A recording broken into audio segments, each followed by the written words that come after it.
तो वीडियो में आगे बढ़ने से पहले मैं आप सभी को कुछ चीज़ों को बताना चाहता हूं। आप सभी बच्चों को पता है कि हम आप सभी के तैयारी को बेहतर बनाने के लिए रेगुलर बेसिस पर क्लासेस को प्रोवाइड करते हैं, लेकिन अब आप सभी को अपने एग्जाम के पॉइंट ऑफ व्यू से तैयारी कराने के लिए आप सभी के लिए पेड पीडीएफ यानी कि पेड नोट्स को लॉन्च कर दिया गया है। अगर आप उन्हें परचेस करना चाहते हैं तो नीचे दिए हुए व्हाट्सएप नंबर पर जाइए और मैसेज करिए, वहां पर आपको सारे इंफॉर्मेशन को प्रोवाइड कर दिया जाएगा। आप लोग वहां से परचेस कर सकते हैं। हेलो प्यारे बच्चों, मैं हूं आपका भैया ऋषभ सिंह और आप सभी का स्वागत करता हूं आपके अपने यूट्यूब परिवार ऋषि यस क्लासेस पर। और आज के इस वीडियो में हम बात करने वाले हैं बीएससी थर्ड ईयर के 6th सेमेस्टर केमिस्ट्री का जो हमारा पेपर है ऑर्गेनिक सिंथेसिस बी, उसके अंतर्गत जो हमारा यूनिट 5 है जिसमें हम ऑर्गेनिक सिंथेसिस वाया एनोलेट्स के बारे में पढ़ते हैं, उसी का ही हम एक और टॉपिक का लेक्चर लेकर आ चुके हैं। हम ऑलरेडी पिछले कुछ क्लासेस में मेलोनिक एस्टर को कंप्लीट कर चुके हैं और पिछले लेक्चर में हम एसिटो एसिटिक एस्टर को स्टार्ट किए थे, जिसमें हमने मेथड ऑफ प्रिपरेशन पर बात कर लिया और केमिकल प्रॉपर्टीज पर हमने बात करना स्टार्ट किया था। तो इस वीडियो में भी हम उसके और भी केमिकल प्रॉपर्टीज पर पूरा डिटेल से डिस्कशन करने वाले हैं। तो चलिए अपने इस वीडियो की शुरुआत करते हैं। लेकिन अगर आप सब इस चैनल पर पहली बार आए होंगे और अपने तैयारी को स्टार्टिंग से बेहतर बनाना चाहते हैं तो जरूर सब्सक्राइब करने के साथ बेल आइकन को ऑल पर सिलेक्ट कर लीजिएगा। और पिछले लेक्चर्स को नहीं देखे हैं तो पूरे प्लेलिस्ट का लिंक आप सभी को डिस्क्रिप्शन में मिल जाएगा। तो अभी आप लोग अपने कॉपी और पेन लेकर बैठ जाइए, सभी चीजों को नोट डाउन करना स्टार्ट कर दीजिए। अगर अभी नोट्स नहीं बनाते तो आप हमारे टेलीग्राम चैनल और व्हाट्सएप चैनल से ज्वाइन कर सकते हैं, उनका लिंक आप सभी को डिस्क्रिप्शन में मिल जाएंगे। ठीक है, अब यहाँ पर हम जब बात कर रहे हैं अपने एसिटो एसिटिक एस्टर पर, तो हमने आपको बताया था कि हमारे पास दो केमिकल रिएक्शंस हैं जो कि हमें ध्यान में रखने हैं। मैंने मेलोनिक एस्टर में भी यही बात बोला था कि हमारे पास दो केमिकल रिएक्शंस ऐसे हैं जो कि हमें हर एक रिएक्शन में यूज ही करने रहेंगे। एक हमारे पास होगा सॉल्ट फॉर्मेशन, ठीक है, तो हमने सॉल्ट ऑफ मेलोनिक एस्टर भी बनाया था और यहाँ पर हम salt of aceto acetic ester भी बना रहे हैं। और साथ ही साथ हमने यह भी बात किया था कि हम अपने मेलोनिक एस्टर का डीकार्बोक्सिलेशन कराएंगे, तो उससे पहले हमें एसिडिक हाइड्रोलिसिस कराना पड़ता था, तब वो हमारे पास एक्चुअली पूरा डीकार्बोक्सिलेशन होता था और इस प्रकार हमारे पास क्या बनता था, एसिटिक एसिड का फॉर्मेशन हो जाता था। ठीक है, तो जस्ट सिमिलर यहाँ पर हम रिएक्शन देख रहे हैं कि हम एसिटिक एसिड का हम जब फॉर्मेशन कर रहे हैं तो इसमें हम एसिड हाइड्रोलिसिस केवल सिंपली कर देते हैं, यहाँ पर डीकार्बोक्सिलेशन प्रोसेस नहीं होता है और इस प्रकार हमारे पास क्या मिलता है, दो मॉलिक्यूल मिल जाते हैं एसिटिक एसिड का। ठीक है, और हमने मेलोनिक एस्टर से देखा था कि हमारे पास एक ही मॉलिक्यूल मिल रहा था एसिटिक एसिड का। ओके, तो ऐसे सिचुएशन में अब आपको कुछ चीजों को ध्यान में रखते हुए चलना है और ये सारी चीजें जब आप पढ़ चुके हैं तो अब हम जब अपने अगले प्रॉपर्टी की तरफ बढ़ेंगे तो वहां पर हमें इन दोनों रिएक्शंस का ही यूज करना है। ये बातें अब आप समझ चुके होंगे।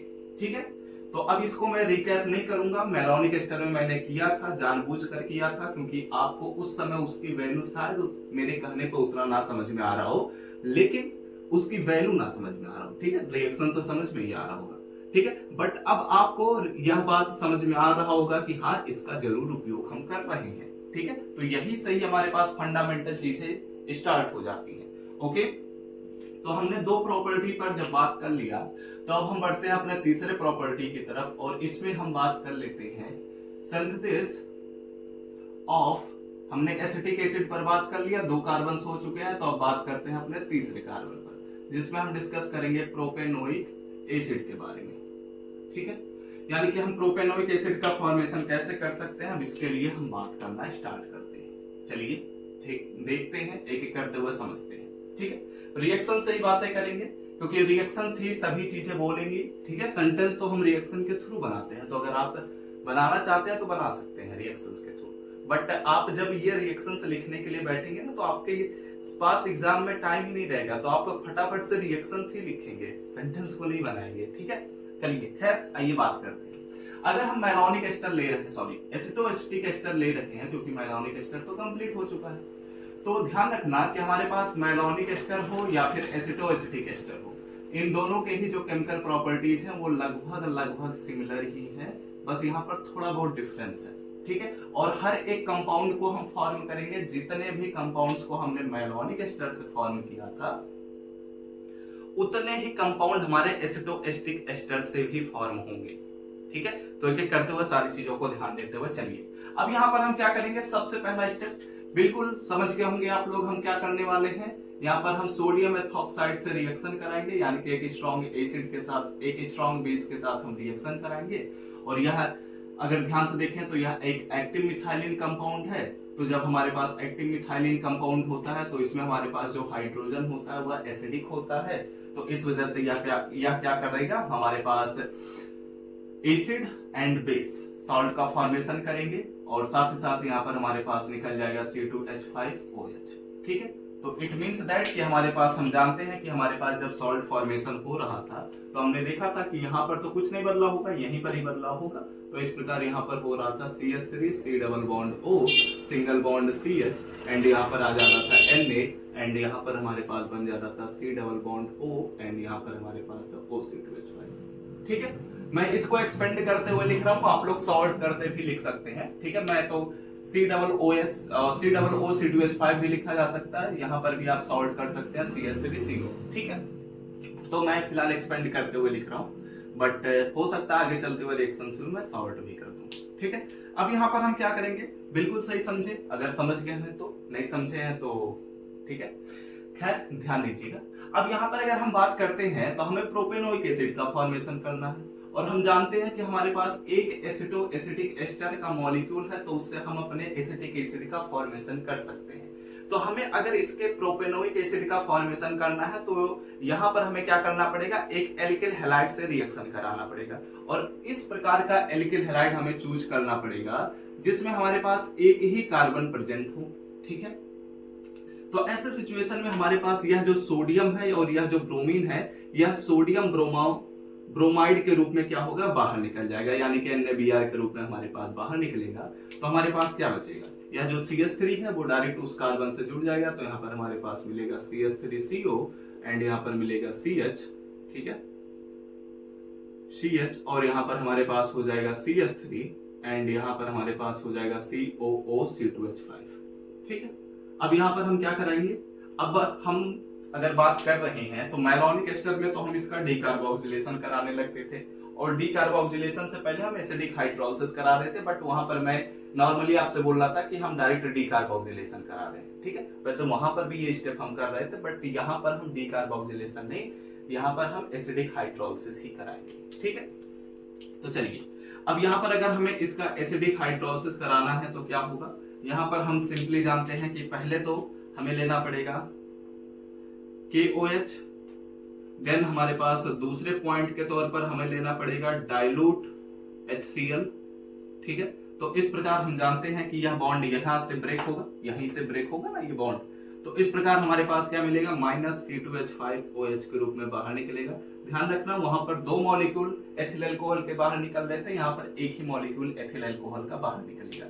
ठीक है, और फिर उसके बाद हमारे पास क्या मिलेगा, यहाँ पर ये तो बॉन्ड डायरेक्ट ही ब्रेक होगा। ठीक है, तो मैं इसको एक काम करता हूँ, एक्सपेंड करते हुए लिख देता हूँ ताकि हम फिर से समझ सके। ठीक है, तो चलो मैं इसको एक्सपेंड करते हुए लिख दे रहा हूँ। ठीक है, और यहाँ पर डबल बॉन्ड O एंड यहाँ पर भी हमारे पास क्या हो गया, ये सिंगल बॉन्ड एंड यहाँ पर डबल बॉन्ड O।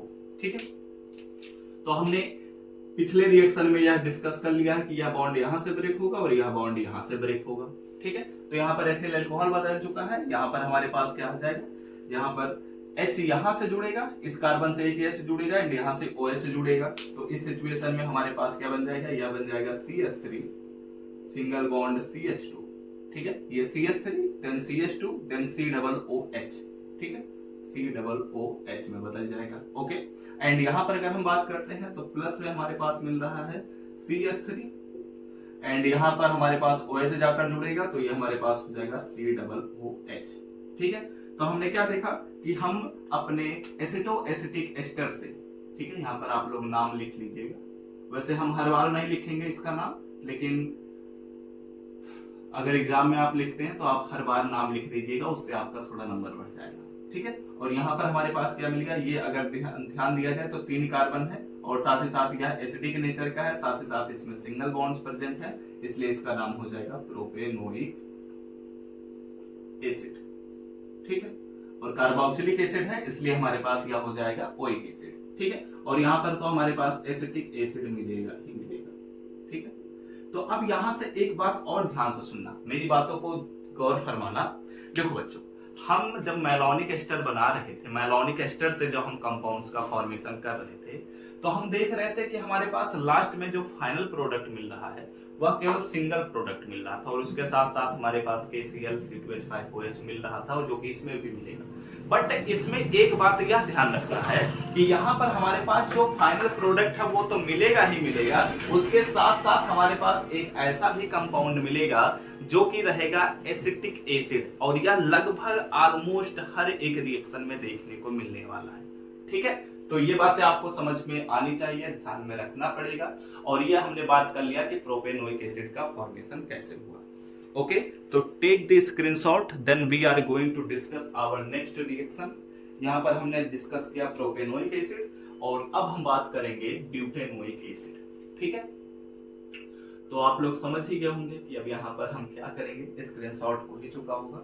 अब तो आप समझ गए होंगे कि अब यहाँ पर मैं क्या करने वाला हूँ। बिल्कुल वही चीजें मैं करूंगा, बस थोड़ा सा इरेज कर दूंगा और उसके बाद हम अपने रिएक्शन पर ही डायरेक्ट बात कर लेंगे। ठीक है, तो इस बार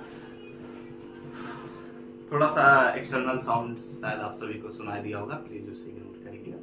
ठीक है, तो यहाँ पर हम क्या कर रहे हैं, प्रोपेनोइक एसिड का हमने फॉर्मेशन कर लिया। तो अब हम बात कर लेते हैं कि हमारे पास ब्यूटेनोइक एसिड का फॉर्मेशन कैसे होगा। तो ये तीसरा पॉइंट हो गया। अब चलिए बात करते हैं अपने चौथे पॉइंट पर। ठीक है, तो फोर्थ नंबर के केमिकल प्रॉपर्टी पर हम बात कर लेते हैं ब्यूटेनोइक एसिड। ठीक है, तो अब ब्यूटेनोइक एसिड का मॉलिक्यूलर फार्मूला आइए बात कर लेते हैं, उस पर भी मैं समझाता हूं, फिर उसके बाद हम रिएक्शन को स्टार्ट करेंगे। ठीक है, तो ध्यान देना और चीजों को समझना। ठीक है, तो अगर हम बात कर रहे हैं ब्यूटेनोइक एसिड पर, तो ब्यूटेनोइक एसिड हमारे पास होता है CH3 CH2 CH2 and COOH।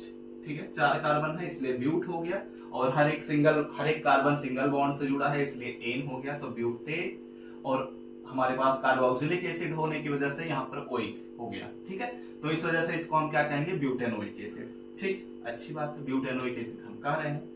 अभी रिएक्शन पर नहीं फोकस करना, अभी यहाँ पर केवल बस फोकस करो। ये हमारे पास क्या है, ये हमारे पास है ब्यूटेनोइक एसिड। ठीक है, अब ब्यूटेनोइक एसिड का फॉर्मेशन हम कैसे करेंगे, जब एसिटिक एसिड हमारे पास बनना आता था तो हमने केवल एक एसिटिक एस्टर हमने ले लिया था। ठीक है, और उसके बाद जब हमें प्रोपेनोइक एसिड का फॉर्मेशन करना था तो हमने एक एसिटोएस्टिक एस्टर का फॉर्मेशन, हमने सॉल्ट फॉर्मेशन कराया, और उसके बाद हम एक ऐसा एल्किल हैलाइड से रिएक्शन कराया जिसमें एक ही कार्बन प्रेजेंट था। ठीक है, बट अगर हमें इसका ब्यूटेनोइक एसिड का फॉर्मेशन कराना है तो जब हमने एक कार्बन लिया था तब तो प्रोपेनोइक मिला था, तो इस वजह से इस बार हम क्या करेंगे, 2 कार्बन लेने की। तो चलिए अब इस पर भी बात कर लेते हैं। यहाँ पर मैं क्या कर लेता हूँ, बस मैं थोड़ा सा ही ट्विस्ट करूंगा। ठीक है, सारी चीजें नहीं इरेज करूंगा, नहीं तो अभी पूरा रिएक्शन हम डिस्कस करने में बहुत ज्यादा टाइम लग जाएगा। ठीक है, इसलिए मैं थोड़ा सा शॉर्ट करने की कोशिश कर रहा हूँ।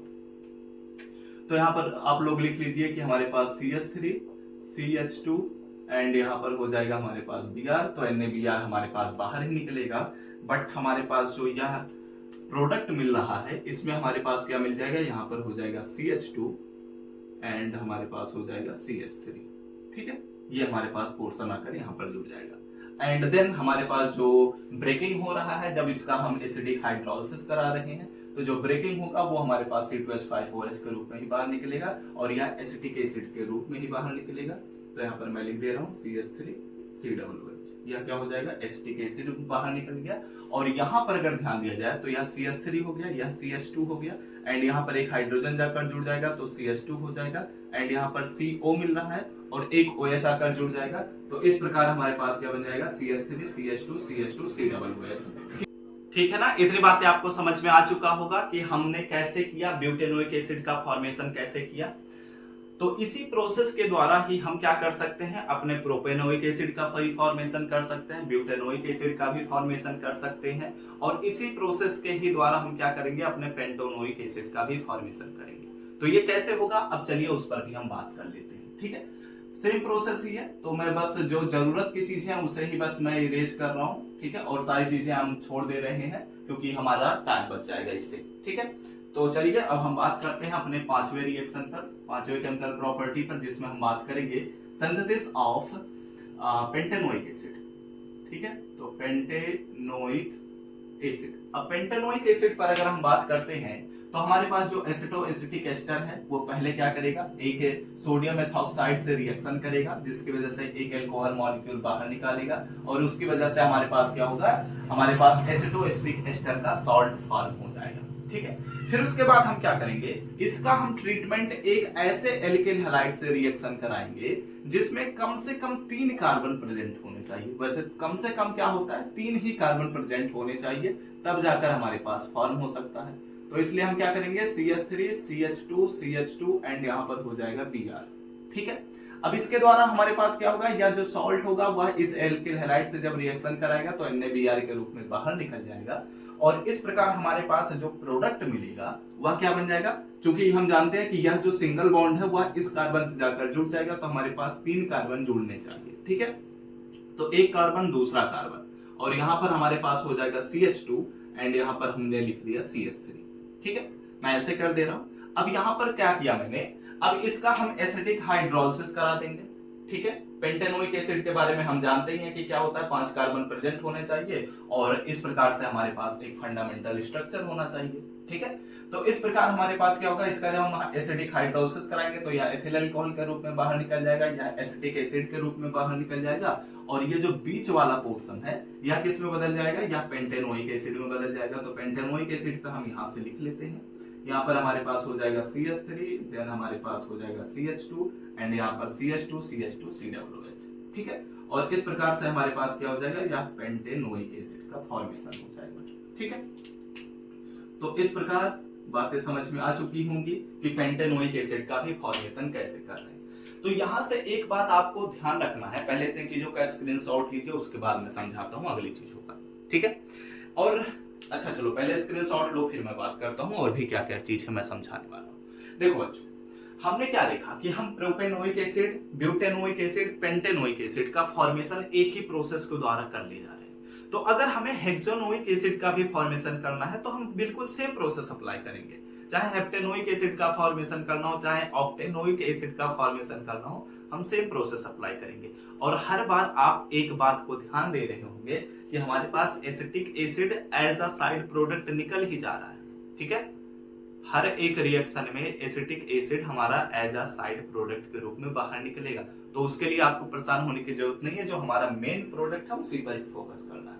ठीक है, तो इतनी बातें आपको समझ में आ चुकी होंगी, स्क्रीनशॉट भी आप लोग ले ही चुके होंगे। तो अब चलिए अपने अगले केमिकल प्रॉपर्टी की तरफ बढ़ते हैं। एक बात और नोट डाउन कर लीजिएगा, मैं बस आपको समझा दे रहा हूँ। ये जो हमारे पास पेंटेनोइक एसिड होता है इसको ही हम क्या कहते हैं, एन वैलेरिक या वैलेरिक एसिड। ठीक है, यह भी हम कहते हैं। ठीक है, तो इसके लिए आपको परेशान होने की वैसे भी जरूरत नहीं है। ओके, तो अब यहाँ पर ध्यान दीजिए और फिर हम बढ़ते हैं अपने अगले स्टेप की तरफ। ठीक है, तो ये हमारे पास हो गया कि हम पेंटेनोइक एसिड का फॉर्मेशन कैसे कर सकते हैं। इसके बाद हम बात करते हैं कि हमारे पास आइसोवैलेरिक एसिड क्या होता है। ठीक है, तो अब आप लोग हेडिंग दीजिएगा 6 नंबर के प्रॉपर्टी की तरफ हम बढ़ रहे हैं, जिसमें हम बात करने वाले हैं सिंथेसिस ऑफ आइसोवैलेरिक एसिड। ठीक है, तो अब ये आइसोवैलेरिक एसिड क्या होता है इसके बारे में हम पहले बात करेंगे, उसके बाद हम जानेंगे कि हमारे पास इसका सिंथेसिस कैसे किया जा सकता है और इसको और भी किन नामों से जाना जाता है। तो अगर हम आइसोवैलेरिक एसिड पर बात कर रहे हैं तो यहाँ पर हमारे पास होता है मॉलिक्यूलर फार्मूला CH3। ठीक है, देन यहाँ पर हमारे पास होता है CH एंड यहाँ पर हमारे पास एक ही CH से क्या होते हैं, 2 CH3 जुड़े होते हैं और देन हमारे पास होता है CH2 एंड यहाँ पर होता है COOH। ठीक है, तो ये हमारे पास क्या कहलाता है, यह कहलाता है आइसोवैलेरिक एसिड। अब इसका हम फॉर्मेशन कैसे करेंगे, तो प्रोसेस लगभग सेम ही है, बस यहाँ पर बस फोकस ये करना है कि हमारे पास कहाँ पर कन्वर्जन होगा। तो ये हमारे पास एसिटो एसिटिक एस्टर का मैंने मॉलिक्यूलर फार्मूला लिख दिया। ठीक है, और इसकी सहायता से हम क्या करने वाले हैं, पहले सॉल्ट फॉर्मेशन कराएंगे। तो अगर हमें सॉल्ट फॉर्मेशन कराना है तो इस वजह से हम क्या करेंगे, सोडियम एथॉक्साइड को ले लेंगे। तो यहाँ पर हो जाएगा C2H5O- एंड Na+ हो जाएगा। ठीक है, देन हमारे पास क्या होगा, यहाँ पर हमारे पास सबसे पहले तो एक मॉलिक्यूल एथिल अल्कोहल का बाहर निकल जाएगा और उसके बाद यहाँ पर क्या होगा, एक हमारे पास सॉल्ट प्रिपेयर हो जाएगा जिसमें हमारे पास यह हाइड्रोजन निकल चुका है तो Na जाकर वहीं पर जुड़ेगा। तो CH3 single bond C double bond O single bond CH and यहाँ पर हो जाएगा Na एंड यहाँ पर हमारे पास हो जाएगा COO C2H5 हो जाएगा। ठीक है, यह हमारे पास क्या हो गया, सॉल्ट प्रिपेयर हो गया। ठीक है, अब यहाँ पर हम क्या करेंगे, अब इसका हम रिएक्शन, ठीक है, एक ऐसे एल्किल हैलाइड से कराएंगे जिसमें हमारे पास एक ही कार्बन से 2 कार्बन जुड़े हों। ठीक है, और ये मैंने लिंक कर दिया, एक ही कार्बन से 2 कार्बन मैंने जोड़ दिया और यहाँ पर इसके बैलेंसी को पूरा करने के लिए एक हाइड्रोजन मैंने लिख दिया और साथ ही साथ इसमें हम एल्किल हैलाइड ले रहे हैं तो हमने ब्रोमीन सपोज कर लिया कि ले लिया। ठीक है, तो इस प्रकार हमारे पास क्या होगा, Na और Br बाहर निकल जाएगा तो -NaBr हो जाएगा। देन हम क्या करेंगे, देन हम यहाँ पर जानते ही हैं कि हमें क्या करना है, यहाँ पर हो जाएगा CH3CO एंड यहाँ पर हमारे पास हो जाएगा CH एंड यहाँ से हमारे पास क्या जुड़ेगा, ये CH जुड़ा। ठीक है, ये CH जुड़ा और इस कार्बन से 2 कार्बन इधर जुड़े हुए हैं तो एक हमारे पास CH3 इस तरफ जुड़ गया एंड दूसरा हमारे पास CH3 इस तरफ जुड़ गया। ठीक है, एंड यहाँ पर हमारे पास क्या हो जाएगा, C double bond O single bond O C2H5 हो जाएगा। ठीक है, अब इसका हम क्या करेंगे, एसिटिक हाइड्रोलिसिस करा दीजिए। ठीक है, तो यहाँ पर एसिडिक हाइड्रोलिसिस कराना है तो सबसे पहले स्टेप में हम क्या लगाएंगे, KOH लगा देंगे और दूसरे स्टेप में हम लगा देंगे डाइल्यूट HCl। ठीक है, तो इस प्रकार हमारे पास यह जो बॉन्ड होगा वह ब्रेक होगा, एक बॉन्ड यहाँ से ब्रेक होगा, एक बॉन्ड यहाँ से ब्रेक होगा, तो यहाँ से जब ब्रेकिंग होगा तो यहाँ पर मिलेगा C2H5OH। ठीक है, एंड यहाँ से जो यहाँ ब्रेक होगा तो यहाँ पर हमारे पास एसिटिक एसिड मिल जाएगा। तो सबसे पहले चलिए एसिटिक एसिड ही लिख देता हूं, तो यहाँ पर हो जाएगा CH3COOH एंड प्लस हम यहाँ पर अगर बात कर रहे हैं तो एक हाइड्रोजन यहाँ पर जाकर जुड़ जाएगा तो CH3CH3। ठीक है, तो ये मैं ऐसे लिख दे रहा हूँ CH3CH3। ठीक है, देन यहाँ पर हमारे पास हो गया CH एंड यहाँ पर हमारे पास हो जाएगा CH2 एंड यहाँ पर हमारे पास हो जाएगा COOH। इसको ही हम क्या कहेंगे, इसको ही हम कहेंगे कि यह हमारे पास है आइसोवैलेरिक एसिड। ठीक है, आइसोवैलेरिक एसिड। ओके, तो हमने क्या देखा कि हम अपने आइसोवैलेरिक एसिड का एसिटोएस्टिक एस्टर की सहायता से कैसे फॉर्मेशन कर सकते हैं। अगर इसका दूसरा नाम लिखना चाहते हैं तो आप उसको भी लिख लीजिए। इसको हम कहेंगे 1 कार्बन 2 कार्बन 3 कार्बन, तीसरे कार्बन पर हमारे पास एक मेथिल ग्रुप जुड़ा है तो इसलिए इसको हम कहेंगे 3 मेथिल। ठीक है, और एक चेन में अगर देखा जाए तो 1 2 3 4 कार्बन जुड़े हुए हैं इसलिए इसको हम कहेंगे ब्यूटेनोइक एसिड। ठीक है, तो ये हमारे पास इसके 2 नाम हो गए और हमने देखा कि हमारे पास जो आइसोवैलेरिक एसिड का प्रिपरेशन है या फिर कोई भी हमारे पास जो रिएक्शन हो रहा है इसमें हमारे पास इन दोनों रिएक्शन, सभी रिएक्शंस में हमने यह बात देखा कि मैलोनिक एस्टर हो या एसिटोएस्टिक एस्टर हो, हम हर एक प्रोडक्ट को फॉर्म कर सकते हैं। बस उसमें जो लास्ट स्टेप है, ठीक है, जो हमारे पास जो हम एसिडिक हाइड्रोलिसिस करा रहे हैं वहां से फाइनल प्रोडक्ट मिल जा रहा है या फिर उसको हमें डीकार्बोक्सिलेशन करने की जरूरत पड़ रही है, वहां से प्रोडक्ट मिल रहा है, यही दोनों डिफरेंस इन दोनों में नजर में आ रहे हैं।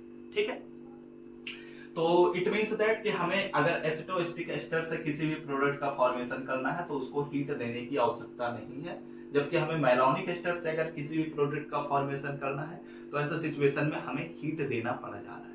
ठीक है, तो आप लोग क्या करिए, इन चीजों का स्क्रीनशॉट ले लीजिए। ये हमने बात कर लिया कि आइसोवैलेरिक एसिड का प्रिपरेशन कैसे होगा या फिर मैं कहूं कि 3 मेथिल ब्यूटेनोइक एसिड का फॉर्मेशन कैसे होगा। ठीक है, तो इतनी चीजों का स्क्रीनशॉट लीजिए, उसके बाद हम बात करते हैं अपने अगले रिएक्शन की तरफ। ठीक है, तो चलिए अब अगले रिएक्शन में क्या लिया जाए, चलो सक्सेनिक एसिड पर बात कर लिया जाए या फिर हमारे पास आइसोब्यूटारिक एसिड है ना, चलो उससे भी डिस्कस कर लेता हूं। ठीक है, तो अब हम बढ़ते हैं अपने अगले रिएक्शन की तरफ। आइसोब्यूटारिक एसिड कहूं या फिर उसके और भी 2-3 नाम है, उसे भी मैं डिस्कस कर दूंगा अभी। ठीक है, तो चलिए अब उस पर भी बात कर लिया जाए। ठीक है, जो हमारा अगला रिएक्शन है आप लोग सभी जानते हैं कि यहाँ पर क्या होगा, चीजें बदलेंगी। यहाँ पर हमें रिएक्शंस को स्टेप बाय स्टेप बढ़ाना पड़ेगा। तो कैसे होगा ये बात करते हैं, ठीक है। चलिए अपने 7th नंबर के प्रॉपर्टी पर बात करते हैं, जिसमें हम डिस्कस करेंगे सिंथेसिस, ठीक है, ऑफ, इसके सिंथेसिस पर बात कर रहे हैं आइसोब्यूटायरिक एसिड पर, ठीक है, कि आइसोब्यूटारिक एसिड का सिंथेसिस कैसे होगा, प्रिपरेशन कैसे होगा, इस पर हम बात करने वाले हैं, ठीक ठीक। तो ये कैसे हो रहा, ये कैसे होगा रिएक्शन। यहाँ पर हम सबसे पहले तो जानते हैं कि आइसोब्यूटारिक एसिड क्या है, वैसे पहले भी डिस्कस कर चुके हैं लेकिन मैं फिर से डिस्कस कर देता हूँ। आइसोब्यूटारिक एसिड में हमारे पास क्या होता है, CH3 होता है, C एंड यहाँ से हमारे पास CH3 होता है, ठीक है। 4 कार्बन होने चाहिए और एक ही कार्बन से 2 कार्बन जुड़े होंगे तभी तो आइसो वर्ड लगेगा। तो और यहाँ पर हमारे पास आयरिक एसिड है तो इस वजह से यहाँ पर क्या हो जाएगा, COOH हमारे पास हो जाएगा, ठीक है। अब कार्बन की वैलेंसी को पूरा करने के लिए यहाँ पर एक हाइड्रोजन भी प्रेजेंट होगा, तो इसको हम क्या कहेंगे, आइसोब्यूटारिक एसिड कहेंगे। अगर इसके दूसरे नामों पर बात किया जाए तो इसको हम ऐसे भी कह सकते हैं, क्या कहेंगे, देखो पहला कार्बन दूसरा कार्बन, तो दूसरे कार्बन पर एक मेथिल ग्रुप जुड़ा है तो इसलिए इसको हम क्या कहेंगे, 2 मेथिल, एंड 3 कार्बन एक ही चेन में है तो इसलिए इसको हम कहेंगे 2 मेथिल प्रोपेनोइक एसिड कहेंगे, ठीक है। ये एक इसका नाम हो गया। और इसको हम और भी नामों से जान सकते हैं, जैसे कि अगर हम सपोज कर ले रहे हैं कि ये दोनों मेथिल ग्रुप एक ही कार्बन से जुड़े हैं तो इस वजह से इसको हम कहेंगे डाई मेथिल, ठीक है। एंड ये हमारे पास क्या हो जाएगा, 2 ही कार्बन है तो इस वजह से इसको हम कहेंगे एसिटिक एसिड भी कहेंगे, ठीक है। तो ये इसका एक दूसरा नाम है जो कि इस लेक्चर में हमने जाना। पिछले जब हमने आई थिंक आइसोब्यूटारिक एसिड पर बात किया था मैलोनिक एस्टर में, तो हमने वहां पर आपको इसके बारे में नहीं बताया था, ठीक है। बट कई बार क्या होता है एग्जाम में इस नाम से भी पूछ लिया जाता है, इसलिए मुझे लगा कि इसके बारे में आपको बताना चाहिए, ठीक है। तो इस वजह से ये चीजें आप लोग अगर चाहें तो स्क्रीनशॉट ले सकते हैं। मैं इसे इरेज करता हूं, फिर अपने रिएक्शन पर बात करते हैं, ठीक है। रिएक्शन को हम तेजी से ही डिस्कस करेंगे क्योंकि रिएक्शन सेम पैटर्न के ही है, ठीक है, और हम ऑलरेडी इसके बारे में डिस्कशन भी कर चुके हैं। चलिए तेजी से ही बात करेंगे। हमारे पास सबसे पहले लेंगे कि ये हमारे पास है CH3 CO एंड यहाँ पर हमारे पास है CH2, देन हमारे पास COOC2H5 है, ठीक है। फिर इसका हम क्या कराएंगे, सबसे पहले तो हम सॉल्ट फॉर्मेशन करेंगे। सॉल्ट फॉर्मेशन के लिए हम जानते ही हैं C2H5ONA हो जाएगा, ठीक है। इसमें हम क्या करेंगे, हम अपने एक एथिल अल्कोहल का मॉलिक्यूल बाहर निकाल देंगे। तो यह जब बाहर निकल जाएगा तो हमारे पास क्या बचेगा, हमारे पास एक सॉल्ट का फॉर्मेशन हो जाएगा CH3CO, देन हमारे पास यहाँ पर CH हो जाएगा एंड यहाँ पर हमारे पास Na हो जाएगा एंड यहाँ पर हमारे पास हो जाएगा COOC2H5 हो जाएगा, ठीक है। वैसे ये बॉन्ड मत दिखाइए क्योंकि ये बॉन्ड हो सकता है आप लोग ये समझ जाए कि ऑक्सीजन ऑक्सीजन बॉन्ड बनाए, जबकि ऐसा नहीं है, ठीक है। तो अब यहाँ पर ये हमारे पास हो गया। अब हम क्या करेंगे, सबसे पहले अगर आप लोगों को वो रिएक्शन याद होगा तो बहुत ही अच्छी बात है। तो हम क्या करेंगे, सबसे पहले एक एल्किल हैलाइड से रिएक्शन कराएंगे जिसमें हमारे पास एक ही कार्बन प्रेजेंट होगा, ठीक है। तो इस वजह से हमारे पास क्या होगा, यह Na और यह Br एक दूसरे के साथ NaBr के रूप में बाहर निकल जाएगा। तब उसके बाद हमारे पास फॉर्म हो जाएगा CH3CO एंड यहाँ पर हमारे पास हो जाएगा CH एंड यहाँ से यह CH3 जाकर इससे जुड़ जाएगा एंड यहाँ पर हमारे पास हो जाएगा COOC2H5, ठीक है। तो ये हमारे पास मिल गया। अब हम क्या करेंगे, इसका हम अगेन सॉल्ट फॉर्मेशन करा देंगे, ठीक है। जैसा हमने वहां पर डिस्कस किया था मैलोनिक एस्टर में, सिमिलरली यहाँ पर हम डिस्कस कर रहे हैं अपने एसिटिक एस्टर में, ठीक है। तो यहाँ पर क्या होगा, यही CH जो होगा वह H बाहर निकाल देगा, तो इस प्रकार हमारे पास मिलेगा C2H5OH बाहर निकल जाएगा एंड Na जाकर वहां पर जुड़ जाएगा। तो इस प्रकार हमारे पास बन जाएगा CH3CO एंड यहाँ पर हो जाएगा CH, H हमारे पास बाहर निकल चुका है तो यहाँ से हम हटा देते हैं, यहाँ पर हो जाएगा CH3 एंड यहाँ पर हमारे पास हो जाएगा COOC2H5, ठीक है। तब हम क्या करेंगे, हम फिर से इसका अगेन एक एल्किल हैलाइड से रिएक्शन कराएंगे और वह एल्किल हैलाइड में एक ही कार्बन प्रेजेंट होना चाहिए, ठीक है। तो यहाँ से यह Na और यह Br एक दूसरे से रिएक्शन करते हुए NaBr के रूप में बाहर निकल जाते हैं और इस प्रकार हमारे पास क्या फॉर्म हो जाता है, इस प्रकार हमारे पास फॉर्म हो जाता है CH3CO एंड यहाँ से इस कार्बन से दो मेथिल ग्रुप जुड़ जाएंगे। तो एक मेथिल ग्रुप मैं इधर दिखा दे रहा हूँ और दूसरा मेथिल ग्रुप मैं इधर दिखा दे रहा हूँ। वैसे आप इसको ऊपर नीचे भी दिखा सकते हैं, बट मुझे यहाँ पर ऊपर स्पेस नजर में नहीं आ रहा तो इसलिए मैं इसको इधर कर दिया, ठीक है। एंड देन यह हमारे पास COOC2H5 हो गया। अब हम क्या करेंगे, इसका एसिटिक हाइड्रोलिसिस करा दीजिए। तो अगर इसका हम एसिटिक हाइड्रोलिसिस करा रहे हैं तो हमारे पास हो जाएगा KOH एंड दूसरे स्टेप में हम लगा देंगे डाइल्यूट HCl और यहाँ से हम क्या करेंगे, सबसे पहले तो हमारे पास KCl बाहर निकल जाएगा, दूसरे स्टेप में हमारे पास एक एथिल अल्कोहल बाहर निकल जाएगा और इस प्रकार हमारे पास क्या फॉर्म हो जाएगा, यह बॉन्ड ब्रेक हुआ यहाँ से और यह बॉन्ड यहाँ से ब्रेक होगा। तो ये हमारे पास जो पोर्शन है वो तो CH3COOH ही बनाएगा जो कि बाहर निकल गया एसिटिक एसिड के रूप में, ठीक है। मेन प्रोडक्ट क्या मिल रहा है, CH3, ठीक है। और इससे हमारे पास क्या है, एक कार्बन जुड़ा हुआ है और जब हम जानते हैं कि इसका हम हाइड्रोलिसिस कराते हैं तो यहाँ से एक हाइड्रोजन आकर जुड़ जाता है तो ये CH हो जाता है एंड यहाँ पर जो यह COO प्रेजेंट है तो एक O तो इसके साथ बाहर निकल जाता है और यहाँ पर CO बच रहा है तो इस CO से हमारे पास एक OH ग्रुप आकर जुड़ जाता है। इस प्रकार अगर हम ध्यान से देखते हैं तो हमारे पास एक ऐसा रिएक्शन हमने देखा जिसके द्वारा हमारे पास क्या बन रहा है, आइसोब्यूटायरिक एसिड बन रहा है, ठीक है।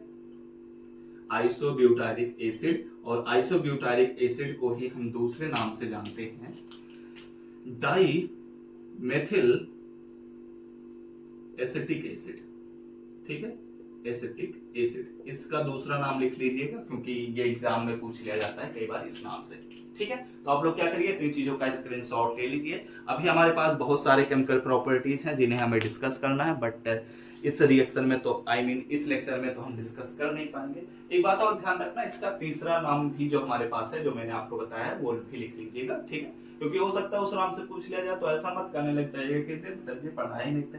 हाँ, बात वो अलग है कि आपको ये बात ही नहीं पता है कि इसका हमारे पास नाम क्या है, ठीक है। तो आप लोग तीसरा नाम भी लिख लीजिएगा, मैंने ऑलरेडी बताया भी है, ठीक है। तो चलिए अब इस लेक्चर को यहीं पर हम समाप्त करते हैं। उम्मीद करता हूँ सारी चीजें आपको समझ में आई होंगी। अब जो हमारे पास अगला लेक्चर होगा उसमें हम और भी केमिकल प्रॉपर्टीज पर बात करेंगे और सभी चीजों को हम डिटेल में डिस्कस करेंगे, ठीक है। तो वीडियो अच्छा लगा हो तो जरूर लाइक करिएगा, कमेंट करके जरूर हमें बताइएगा कि आप सभी को यह लेक्चर कैसा लगा है। अगले लेक्चर्स के नोटिफिकेशन पाने होंगे, अपने तैयारी को सबसे बेहतर बनाना होगा तो जरूर सब्सक्राइब करने के साथ बेल आइकन को ऑल पर सेलेक्ट कर लीजिएगा। तो हम सब मिलते हैं अपने नेक्स्ट लेक्चर में, तब तक पढ़ते रहिए, संघर्ष करते रहिए और सफल होते रहिए।